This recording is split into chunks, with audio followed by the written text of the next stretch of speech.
Gas cylinder मिल नहीं रहा है या गैस सिलेंडर का रेट हाई हो गया। ऐसे में आप भी सोच रहे हैं कि घर में एक इलेक्ट्रिक चूल्हा या इंडक्शन चूल्हा ले आए, तो एक सेकंड रुकिए और पहले जान लीजिए कि इलेक्ट्रिक चूल्हा और इंडक्शन चूल्हा के बीच डिफरेंस क्या है, आपके लिए क्या फायदेमंद रहेगा, दोनों का रेट का डिफरेंस क्या हो जाता है, दोनों का बिजली बिल का डिफरेंस क्या हो जाता है, दोनों से खाना बनाने में क्या डिफरेंस होता है और दोनों के लिए क्या एक्स्ट्रा चाहिए। और एक उसमें से है जो आपको नहीं लेना है। क्या नहीं लेना ये समझने के लिए पहले समझना पड़ेगा, क्योंकि दुकानदार जल्दी ये चीज बताएगा नहीं। रीजन कि दुकानदार को दोनों प्रोडक्ट बेचना है, उसको कमीशन से मतलब है, उसको प्रॉफिट से मतलब है। देखना आपको है कि आपको ऐसा ना हो कि गलत प्रोडक्ट दुकानदार दे दे और बाद में पछताने के अलावा दूसरा कोई ऑप्शन नहीं बचे। तो चलिए एक एक चीज दोनों के बीच डिफरेंस समझते हैं। सबसे नंबर 1 पे हमेशा से गैस से बढ़िया रहता है इंडक्शन चूल्हा और या इलेक्ट्रिक चूल्हा। लेकिन आपको यहाँ पे कंपेयर करना है इलेक्ट्रिक चूल्हा या इंडक्शन चूल्हा, क्योंकि दोनों तो बिजली से ही चलता है। फिर दोनों में मेन डिफरेंस क्या हो जाता है। 90% लोग ये गलती कर देते हैं कि उन्हें पता ही नहीं रहता है कि गए थे इंडक्शन लेने की इलेक्ट्रिक चूल्हा लेने के लिए, क्योंकि दोनों बिजली से चलता है। इसलिए रीजन है कि डिफरेंस नहीं पता चलता और बाद में पछताते हैं, क्योंकि उनका लास्टली बिजली का बिल बहुत ज्यादा आता है और खाना का क्वालिटी पे भी असर पड़ता है। दोस्तों, दोनों चूल्हा को बिजली वाला चूल्हा ही कहा जाता है। इसीलिए अगर दुकानदार के पास जाते हैं और कहेंगे बिजली वाला चूल्हा दे दीजिए, तो वो हो सकता है इलेक्ट्रिक चूल्हा भी आपको दे दे, इंडक्शन चूल्हा नहीं देगा। इलेक्ट्रिक चूल्हा में क्या होता है पहले समझ लीजिए। इलेक्ट्रिक चूल्हा में कॉइल होता है और कॉइल से हीट होता है और उस हीट जनरेट होता है, उससे खाना बनता है। इलेक्ट्रिक लाइन स्विच ऑन करेंगे, इसके बाद उसमें से एक तरह से आग निकलेगा। इलेक्ट्रिक चूल्हा में होता क्या, जैसे ही आप बटन को ऑन करते हैं वैसे ही वो जो स्प्रिंग होता है वो लाल होना शुरू होता है, लाल होते गर्म होते होते लाल हो जाता है और उससे हीट निकलता है। अब ऊपर में आप बर्तन रखे हुए हैं, तो उस हीट से बर्तन गर्म होगा। जैसे कि गैस चूल्हा में उस गैस से टेम्परेचर बनता है, हीट बनता है और हीट से वो खाना बनता है। इसी तरह से इलेक्ट्रिक चूल्हा में भी होगा, बस अंतर यही है कि गैस चूल्हा में गैस के बाद वो गर्म होता है, आग बनता है और फिर टेम्परेचर बन के इसके बाद बर्तन गर्म करके और खाना पकाता है। इलेक्ट्रिक चूल्हा में यहाँ पे गैस न होकर बिजली लगेगा और बिजली से स्प्रिंग गर्म होगा। स्प्रिंग जब गर्म होगा इससे बर्तन को गर्म करेगा और कोई भी बर्तन हो वो जैसे गैस चूल्हा पे खाना बनाते हैं वैसे ही यहाँ पे बनाएंगे। अब इसमें अंतर यही हो जाता है कि गैस न लग करके आपको बिजली लगेगा, तो देखना होगा कि आपके बिजली का बिल आपके यहाँ कितना पेड करना पड़ रहा है और गैस का बिल कितना पड़ रहा है। दोनों में डिफरेंस देखेंगे। अगर कमर्शियल कनेक्शन होगा, कमर्शियल कनेक्शन का मतलब बिजली का कनेक्शन आपके पास कमर्शियल चार्जेस दे रहे हैं, तब तो दिक्कत है, क्योंकि वहां पे यूनिट ज्यादा चार्जेस पे करना पड़ रहा है और इधर गैस का जो रेट है चाहे कमर्शियल हो या कुछ भी हो, आपको वहां पे कम पेड करना पड़ रहा है। तो इसीलिए घर के लिए मैं आपको कहूंगा कि बिजली का रेट सस्ता है तो इलेक्ट्रिक चूल्हा अप्लाई करिए। इलेक्ट्रिक चूल्हा की सबसे अच्छी खासियत यह है कि इसके लिए अलग से कोई बर्तन खरीदने की जरूरत नहीं पड़ती है। जो बर्तन आपके घर में गैस चूल्हा पे बना है वही बर्तन आप यूज कर सकते हैं और किसी भी टाइप का बर्तन यूज कर सकते हैं। लेकिन अब बात करते हैं जब इंडक्शन चूल्हा की, तो इसके अच्छाई और इसके कमी जान लीजिए तब जाके इंडक्शन चूल्हा लीजिएगा। ऐसा ही नहीं उठिए और इंडक्शन चूल्हा ले आइए। अब बात करते हैं इंडक्शन चूल्हा का। इंडक्शन चूल्हा का सबसे मजेदार चीज है कि चूल्हा खुद गर्म नहीं होता है। इसमें मैग्नेटिक फील्ड के कारण डायरेक्ट बर्तन को गर्म करता है। अगर इस पे हाथ भी रखेंगे तो आपका हाथ पे कोई असर नहीं लगेगा, जैसे कि सारा कुछ बंद है। ऑन भी कर देंगे और बर्तन और इसके बीच कोई भी सरफेस पे कुछ भी रख देंगे, एक पेपर भी रख देंगे तो पेपर नहीं जलेगा लेकिन बर्तन गर्म हो जाएगा।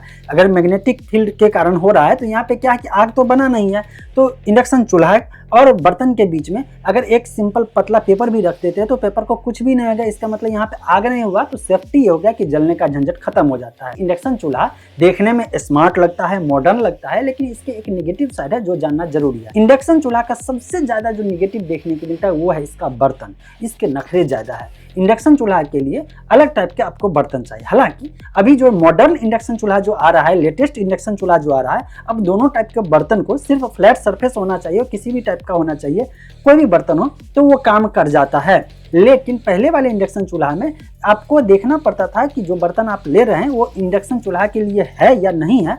अगर नहीं है तो वो चूल्हा पे काम नहीं करता।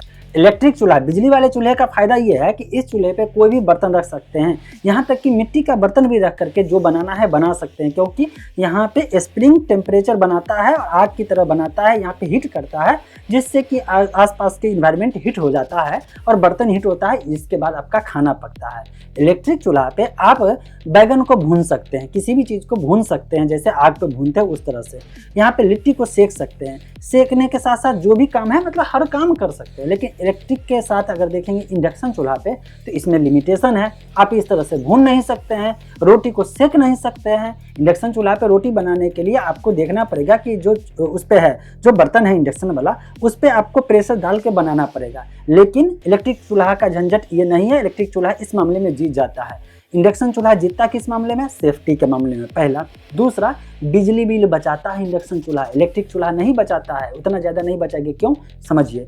इलेक्ट्रिक चूल्हा में वो स्प्रिंग गर्म होता है, स्प्रिंग गर्म के बाद इन्वायरमेंट गर्म होता है, फिर बर्तन गर्म होता है, तो इसमें बहुत सारा इलेक्ट्रिसिटी वेस्ट हो जाता है, मतलब कि बर्बाद हो जाता है, क्योंकि अगल बगल के हवा को गर्म करता है, तब जा करके बर्तन गर्म हुआ, फिर जाके खाना पकता है। लेकिन इंडक्शन चूल्हा में ऐसा नहीं है, ये डायरेक्ट बर्तन को हिट करता है। जब सरफेस टच होता है तो बर्तन हिट करता है, और बर्तन हिट करता है इसका मतलब जो भी बिजली बिल आपका खपत हो रहा है 100% खाना बनने में इस्तेमाल होता है। इसीलिए इंडक्शन चूल्हा पे बिजली बिल का सबसे ज़्यादा बचत होता है। सेफ्टी के मामले में इलेक्ट्रिक चूल्हा थोड़ा सा रिस्की है, इस पर अगर दूध गिर जाएगा या पानी गिर जाएगा या कुछ भी गिरता है कॉइल पे तो फिर आपको दिक्कत होगा। लेकिन इंडक्शन चूल्हा में ऐसा नहीं है, एकदम मॉडर्न सरफेस रहता है, एकदम शीशा वाला रहता है, उस पर कुछ भी गिर जाए तुरंत पोंछ दीजिए, बर्तन उठाइए, पोंछिए, फिर से बर्तन रखिए, वहाँ से आपका फंक्शन करना शुरू हो जाएगा, वहाँ से बर्तन गर्म होना शुरू होगा, खाना पकना शुरू हो जाएगा। तो सेफ्टी मामले में इंडक्शन चूल्हा बढ़िया। अब आप कहेंगे हर मामले में तो इंडक्शन चूल्हा बढ़िया लगता है, कुछ ही मामले में इलेक्ट्रिक चूल्हा बढ़िया लगता है, तो इंडक्शन चूल्हा ही लेना चाहिए। देखिए, ये सब आपके यूजेज केस पे डिपेंड करता है कि आप कहाँ इस्तेमाल कर रहे हैं। अगर आप एक स्टूडेंट हैं, कहीं रूम रेंट लेकर के आप खाना बना रहे हैं, तो वहाँ पे इलेक्ट्रिक चूल्हा बढ़िया होगा, क्योंकि ये बहुत सस्ता मिल जाएगा, इंडक्शन चूल्हा के कंपेयर में सस्ता मिलेगा। दूसरी बात है क्या, तुरंत में गर्म करेंगे, मल्टीपर्पस है, बर्तन का झंझट नहीं है। स्टूडेंट लाइफ में ऐसा नहीं है कि हर काम के लिए अलग अलग सेपरेट बर्तन चाहिए, कोई भी बर्तन है उस पर रखिए और अपना खाना पकाइए, टेंशन फ्री रहेंगे और पोर्टेबिलिटी भी उसी ढंग से रहेगा। लेकिन इंडक्शन चूल्हा में क्या है, इंडक्शन चूल्हा फैमिली वाले के लिए, आप परिवार वाले के लिए, आप फैमिली में रह रहे हैं और बिजली पे आप खाना बनाना चाहते हैं तो इंडक्शन चूल्हा ले सकते हैं। क्यों? क्योंकि यहाँ पे आप चाहेंगे फैमिली में तो एक बिना इंडक्शन वाला और एक इंडक्शन वाला, दोनों टाइप का आपके पास बर्तन होगा, मल्टीपल बर्तन होगा, तो जो घर में काम करती है या किचन में जो काम करती है उनके लिए बहुत आसानी होता है, उनके लिए वो झंझट नहीं रहता है, इसीलिए उनके पास सारा व्यवस्था है। तो इंडक्शन चूल्हा इस मामले में बढ़िया है। अगर एक तरफ देखेंगे आपके घर में गैस का कनेक्शन नहीं है तो आप इलेक्ट्रिक चूल्हा से सारे टाइप के खाना बना सकते हैं। लेकिन अगर आपके घर में कनेक्शन नहीं है, इंडक्शन चूल्हा ले लिए, तो बहुत सारे ऐसे चीज़ है जो आप नहीं बना सकते। मैंने बताया ना कि बैगन को भून नहीं सकते हैं, भरता नहीं बना सकते हैं, इसके बाद जो है कुछ चीज़ सेक नहीं सकते हैं। इसके लिए आपको इंडक्शन चूल्हा भी चाहिए और साथ में गैस का कनेक्शन या इलेक्ट्रिक चूल्हा चाहिए ही चाहिए।